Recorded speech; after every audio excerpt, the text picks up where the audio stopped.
Good evening, ladies and gentlemen. Fraser McKenzie here, one of the commentators for the Talk of the Devil Racing League, and I'm joined here with a special interview this evening by our inaugural Talk of the Devil Drivers Champion, Mr. Callum Harrod from Mercedes. Callum, welcome this evening. Thank you very much. So first off, let me just say massive congratulations on becoming champion this past weekend. Thank you. So let's just get this one out of the way. What was going through your head when you realised you had become world champion? To be honest, mate, it was just complete relief because I know Gary's been chasing me down over the past couple of races. I knew that it was going to be quite tight come the end of the season if Gary was able to keep up his good run of results, but the win in Russia and then Gary not finishing Suzuka sort of really opened the door for me. So no, I was over the moon, to be honest. So and when did you know you? So obviously that answers one of the other questions I had. That when you knew you had won the title, apart from the crash that Gary had.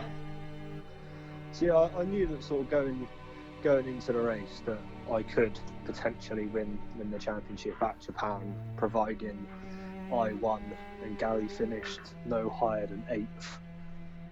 And I was having a really good race. I was out in front, leading the race quite comfortably after a poor start from Gary. I'm not really sure what happened to him.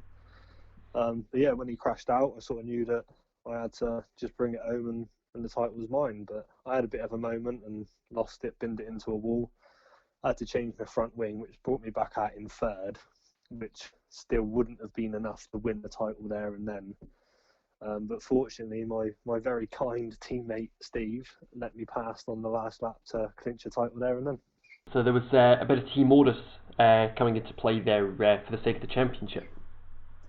Yeah, I mean, if I'd finished 3rd, it would have meant that the championship was open still, but admittedly it would have taken me to not finish every race and Gary to win every race in the lead up to the end of the season.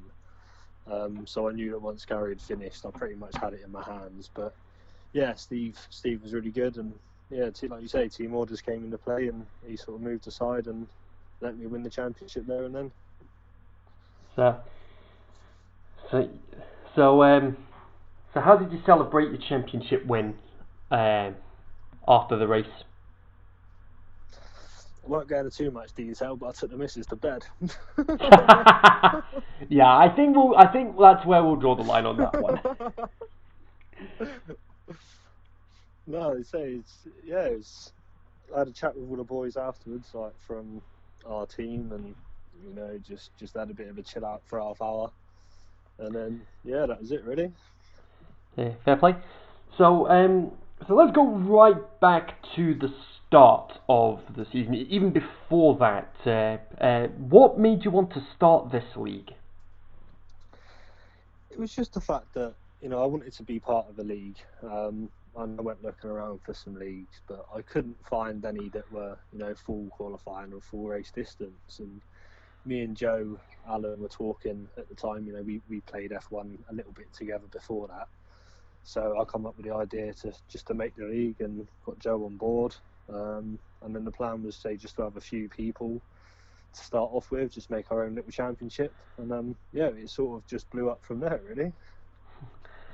Yeah, so that's fantastic. So from all the races you've done this season, what would you say the best race you've had has been? That's a difficult one, really. I mean,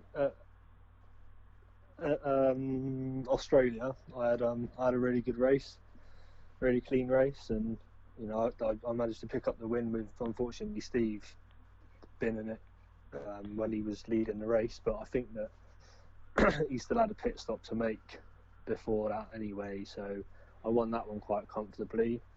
Baku was a really good race. Me and Steve's little dash to the line on the last lap made it quite interesting.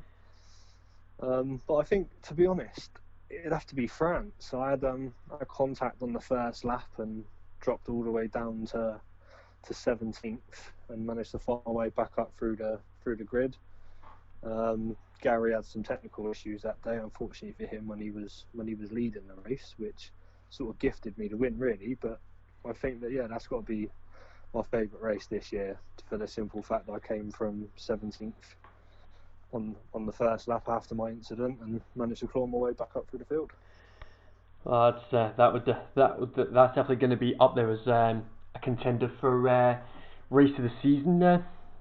So with 4 races left in the championship, we've got USA, Mexico, Brazil, and Abu Dhabi. Do you think you'll have the constructors wrapped up before Abu Dhabi? I hope so. Me and Steve have managed to put ourselves in a commanding position. I will give a shout out to Joe. Obviously, was my teammate for the majority of this season, so he's done really well for Mercedes to get us where we are. But I think that we've put ourselves in a really good position, especially with Gary not finishing last week.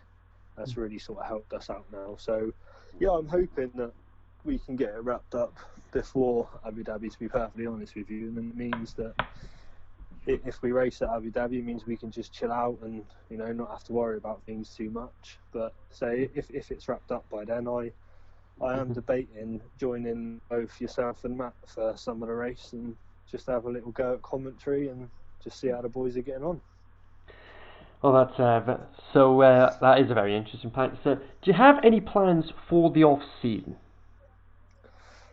Nah, not really. I mean, when the season finishes, the new game comes out the day before our final 2 races.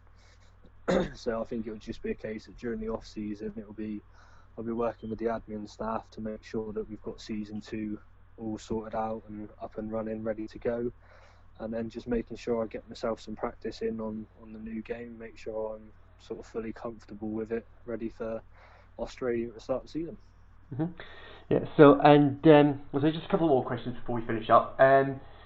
What do you feel was the key to your success this season in regards to winning a championship?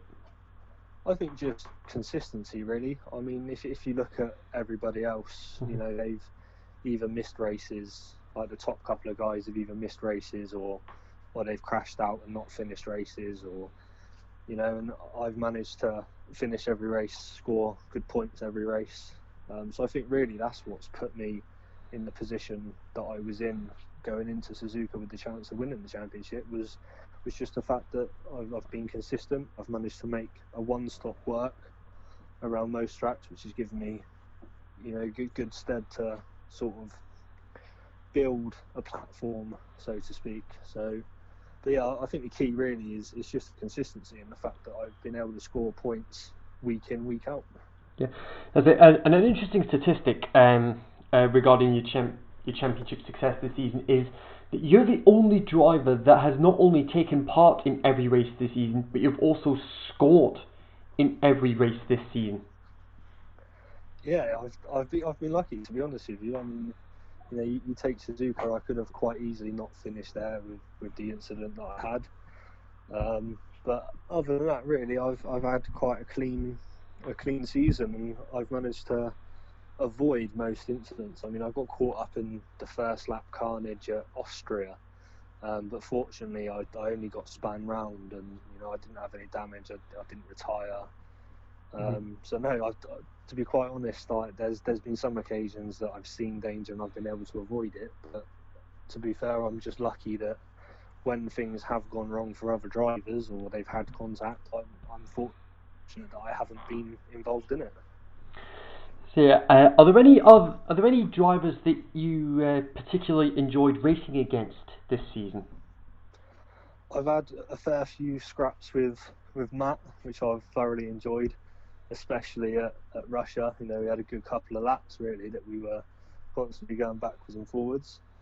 So I think out of everyone really, I'd say competitive wise, it'll have to be Matt that I've had the most fun racing with. But team wise, I mean, everyone's been brilliant. I mean, like me, Joe, Kieran, Gregor, Jamie, and Steve are all under the same manager bracket, so I practice with them. I'm in a party when I race with them. All of them are great guys. You know, Kieran in that Force India has been doing an absolute sterling job this season since he's been put in it. So shout out to him. But no, I think that cars I've sort of raced against. I mean, Gary's been there or thereabouts all the time, but I've never really had much battling with him, to be honest. I mean, mainly it's been Matt, and you know, I've loved every minute of it, to be honest. Yeah, that's great to hear. I'm sure they'll appreciate all that. And last one, and I'll say this is probably going to be time to get a little bit personal with this one. Is there anyone you'd like to dedicate this championship win to? Yeah, definitely me. My nan. She passed away 2 years ago, Saturday, which is when I won the championship, which made it even more sweet for me. But I mean, I used to go down her house when I was younger and watch the Formula One. She was the one that got me into Formula One. She bought me my first ever console, my first ever F1 game. So yeah, big shout out to her, and you know, I'd definitely dedicate it to her. It's been a massive part of me getting into F1 in the first place. So. Well, I'm sure she'll be smiling down on you, very, very proud of your success. Yeah, thank you. Yeah. So, listen, Callum, thanks very much for your time, and again, massive congratulations on your championship win. Thank you very much. Thank you. So, yeah, and we will see you at the Circuit of the Americas. Yeah, looking forward to it. Hopefully we can get some more constructors' points on the board. Job's not done yet. Yeah, because like I say, there's still 4 races to go. So until then, we'll see you guys at the Circuit of the Americas for the next round of this season's championship. Until then, bye-bye for now.